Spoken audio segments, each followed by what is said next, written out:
మౌనంగానే ఎదగమని మొక్క నీకు చెబుతుంది.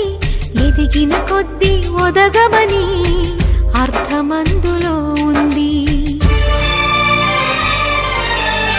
అపజయాలు కలిగిన చోటే గెలుపు పిలుపు వినిపిస్తుంది. ఆకులన్నీ రాలిన చోటే కొత్త చిగురు కనిపిస్తుంది. మౌనంగానే ఎదగమని మొక్క నీకు చెబుతుంది. ఎదిగిన కొద్దీ ఒదగమని అర్థమందులో ఉంది.